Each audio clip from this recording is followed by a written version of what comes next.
Welcome to NAT. My name is Paul Spanos, and today with us we have again Harry Malos, who is consulting counselor.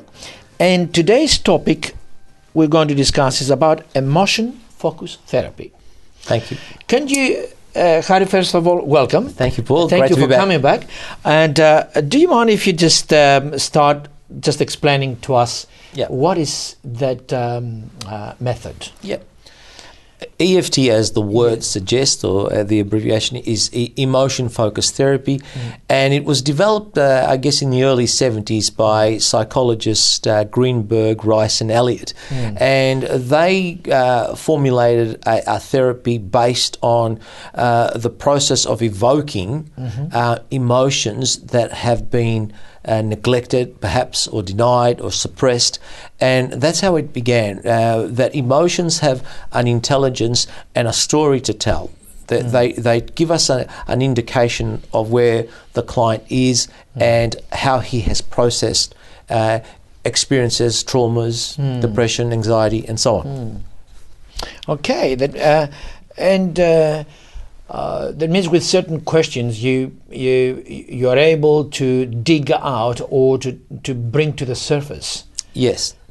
Forgotten emotions that we have in the past. Yes, and that works really, really well in, as we call it, in the here and now. It's what comes in the interview session that has an evocative approach of bringing out emotions that have been experienced in the past. That means there is an event that happens today, and I have a certain sort of reactions, just a bit. I could be upset, I could be stressed, I could be something in that area. And I'm seeking counseling in order to find out where this comes from. Sure. EFT is not too much concerned about the content of the experience, but it comes out on the session, on the interview. It comes out, an emotion that has been denied comes out in the interview itself through evoking the sensations and the emotions that are present in that experience itself of the interview. That means if I come with a stressful mind or anxiety, you're not really focus on the events that cause the anxiety, but you focus on when this anxiety happened before, or how this link into my past as an emotion rather than as an event. The event has significance, but more significance about the event is how you felt about the experience more than the event. If that was a productive emotional experience, or whether it was maladaptive, in other words, wasn't productive. That means different events can produce the same emotions. Anxiety. Yes, exactly. And how this.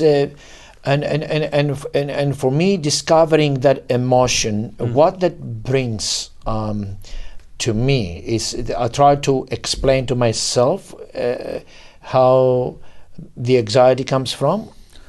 Well, it's anxiety is probably a state of fear, and it's driven by fear. So the emotional experience in the interview would be fear would come out in the interview itself. Fear would come out as that emotion that has not been expressed. And that's done during the interview. But in order for that to happen, there has to be a very, very good and healthy working alliance between client and therapist. Otherwise, it can be easily passed or afraid for people to get there, for clients to get there. You have to have a really good working relationship with the client in order to bring that out. Even though it sounds simple, but I'm not sure how easy is it to bring to the surface that emotional state. Is it relatively easy? People express themselves into their emotions and easy identify with this method? Yes, look, emotions there are only primary emotions. There are only 5 or 6. One can argue, and they're very, very basic primary emotions. That's why the word is referred to as primary emotions. Okay, what are those ones for the audience? The primary emotions are sad, glad, fear, anger, shame. Yes, and that comes as an obvious emotions as well, isn't it? There are primary emotions. Yeah, they're primary emotions. Yeah, okay. But they're well hidden and often explained in a secondary reference. And during the session, really, what is happening is I try to discover how those emotions surface in my character, isn't it? In your experience of an event, right? In the experience of an event, it's a moment-to-moment unfolding of that experience. Okay. That's why I say it comes out in the present. And does it help in traumatic situations? And how this method is used more effectively? Is there any specific situations, or generically applies to everybody? Well, it's generically to all painful events, yes, to all areas of life and experiences that have not been dealt with, that have been, as I said, suppressed. Okay. So it is generic. It does deal with trauma. It does deal with depression and anxiety, for example, and it's getting. Its premise is that our emotions have intelligence. They are there to tell us something. There's an experience that they've had where they have had a positive reaction or a negative reaction. Okay. That means the story you discovered during the session is really what brings that emotion into my life. Yes. Isn't it? Yes. When I have fears, yes, and suppressed or something. Yes, it's exactly right. Yes. The EFT, emotion-focused therapy, can be used as a bridge between what has happened in our emotions and what is happening in our cognition. Okay. Harry, thank you. We're going to come back shortly. Thank you for staying with us. Shortly, we'll be back.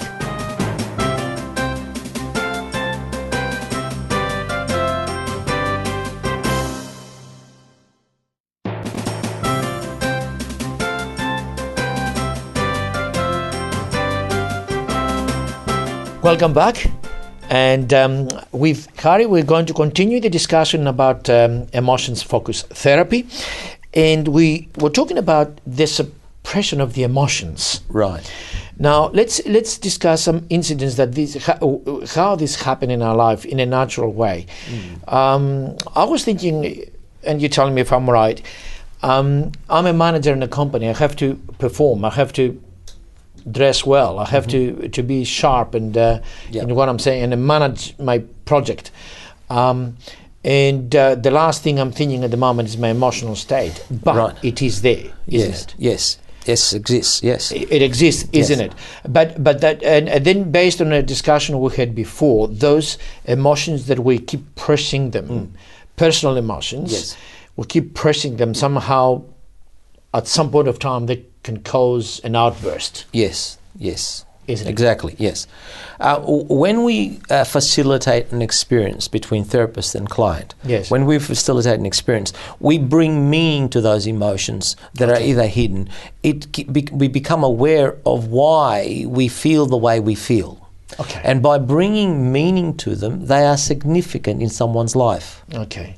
So as an everyday person, somehow it helps me, based on this therapy, it helps me to unpack this pressure.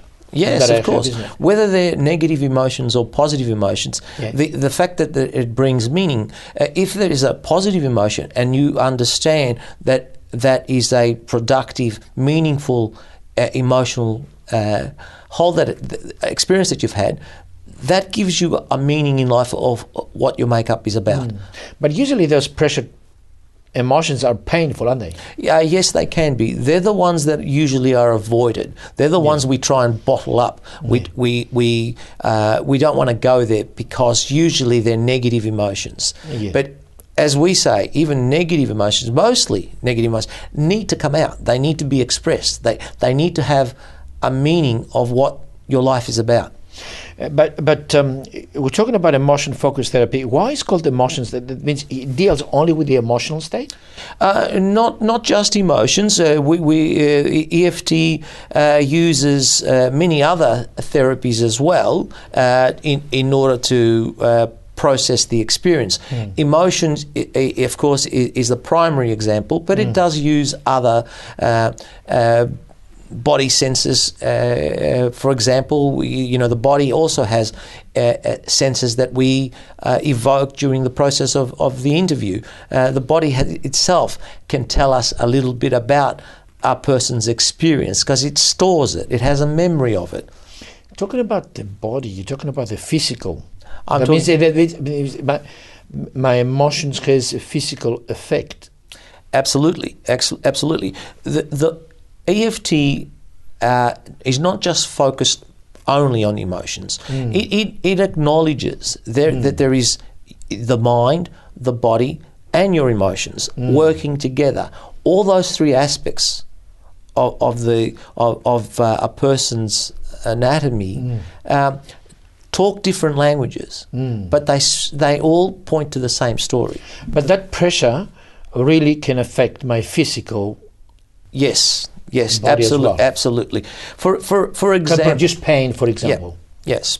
For Can example, you give us an example of that for the audience? that might be good. If you're a hard worker and you're putting a lot of hours of work, and your body starts to tire out, starts to say to you, excuse me, Paul, I'm really fed up here, I'm really overworked here, and there's a build-up of pressure in your shoulders. It comes out like a stinging sensation through your eyes, or a weight that you're carrying in your shoulders, saying that you're working too hard, that you need to listen to your body, you need to hear what it has to say. Okay. So just like the emotional state where we don't acknowledge, the body has a way of telling us as well that it's fed up. But that pain, as you said, or the eye effect, we're talking about because of my emotions. I have this effect in my body, not necessarily because of my hard work. No, what we're saying is that your emotions are something that Trigger that has to be experienced in order to know what they mean.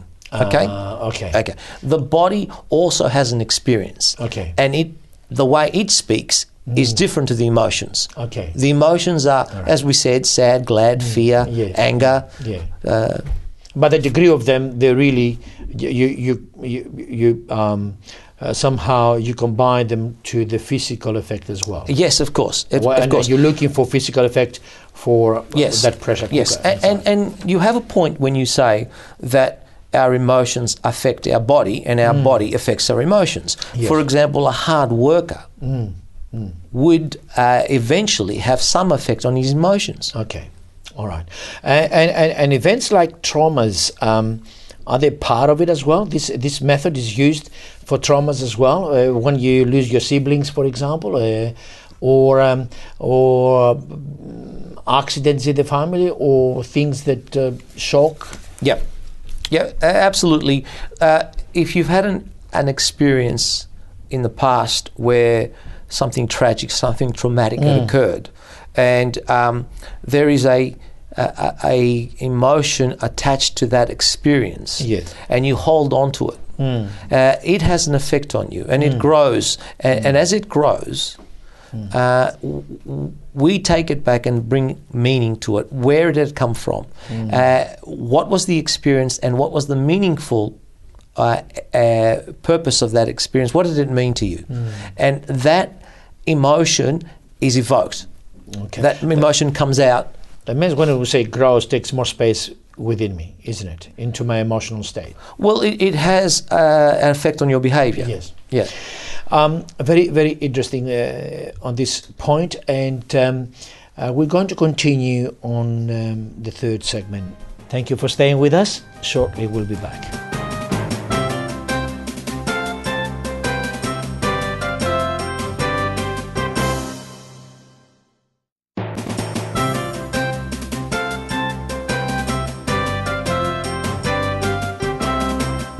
Welcome back to our program, and we continue with Harry about the emotion-focused therapy.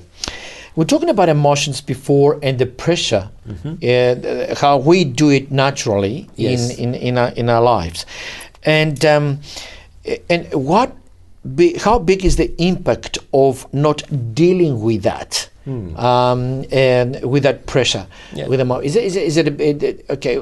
How we can say the consequences? Yep, it's a good question. I guess that's why you'd probably go and see a counsellor or someone, is when you have symptoms like not being able to sleep, not being able to work, not being able to face the world socially, loss of desire to eat. All these sort of things are affecting normal everyday life. And emotion-focused therapy is a process, as I said, of an experience. And it, for example, I think a good explanation would be an example. If, as one of your experiences, you witnessed someone close to you who was very ill, or in fact has even passed away. And there's an emotion attached to that of sadness, obviously. You're very sad for that person. But that emotion of sadness is not expressed. You don't understand it. It doesn't have any meaning. So in time, that emotion that has been hidden and unprocessed, that hasn't come out, its desire is to come out. So it may come out in frustration and anger. And all of a sudden you're angry and you're frustrated and you're abrupt with people and you're short-tempered with people. Yet you'd say, well, what has my short-temperedness got to do with a family friend or a loved one that has been seriously ill? And EFT premise is that unresolved emotion of sadness has not come out. And in this case, you might be upset because you think that that person very, very close to me even passed away, as you mentioned. I might be upset because I think that he left me alone. Isn't it? Might be even upset feelings about it, isn't it? Well, it or could, unexplained sort of results in my emotions. It could be. If it's unexplained, it has no meaning on you, to you, and our emotions, our cognition, and also our body senses want to have validation. They want to know, they want to be experienced, they want to come out. And if we suppress them, often they come out in a language that we don't understand. So, when I see myself behaving at some point of time in an irrational way that I have never been before, possibly that's a good trigger to deal with, even with my emotions, isn't it? Well, that's a good time to say, is my behaviour and my experience, is it productive? Is it helping me? Yes. Or is it not? Is it unproductive? So sooner I deal with my emotional state, and especially when my behavior changes in a dramatic way. And as you said, I cannot sleep at night, I cannot eat well as before, or whatever it is. Or I've noticed some things not as normal as to my normality. So it's a good trigger for me to think about. Even if you cannot put the entire story together, EFT is not too concerned about the whole content of the story, but more is inclined to concentrate on the process of the story, or what does that mean to you, and what kind of emotions that brings out. And that helps me to sort of explain to me my own sort of state. That's right, isn't it? Yes. So it is more controllable after that. Yes. Okay, thank you. That is really interesting topic, and thank you for bringing today with us. Can I shift the topic, because currently we do have, I would like to shift the topic in our community TV. And you've been with us for the last few months during 2014, and we thank you for that. I think it is very good value for the audience. But at the same time, I'd like to give your opinion about Community TV. You've been involved with different programs. You interview people as well. What is your perception or the value of it? Oh, well, it's a great opportunity. As I said, community television is an important tool that reaches out for even marginalised communities, people who haven't got a voice, for topics that are not covered by commercial television. It has enormous benefit to the community and to the kind of work I do.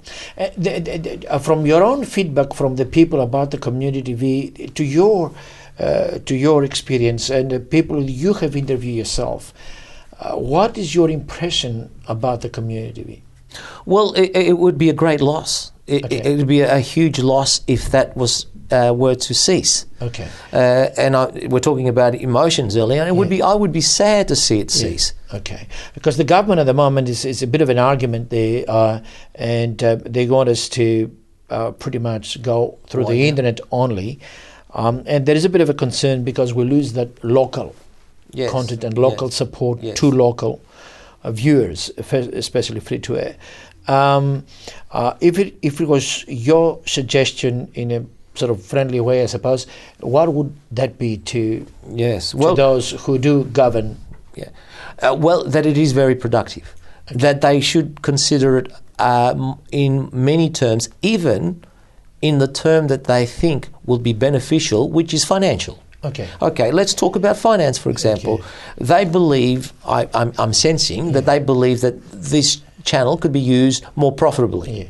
But they forget to examine that it has a huge purpose in the community, and it has the provisions of giving benefit for mental disorder and all sorts of other disorders that would otherwise have to pay for, which would be by the government. Exactly. So what they're trying to do in order to make money, on one hand, would be self-defeating, because they'd have to spend a lot of money to actually help people who eventually will need it. That's right. So it is a saving cost money from the government to having the community active and express themselves to the benefit of the community. Yes. An example, I always like to work in examples, is the government makes a lot of money out of taxes for cigarettes.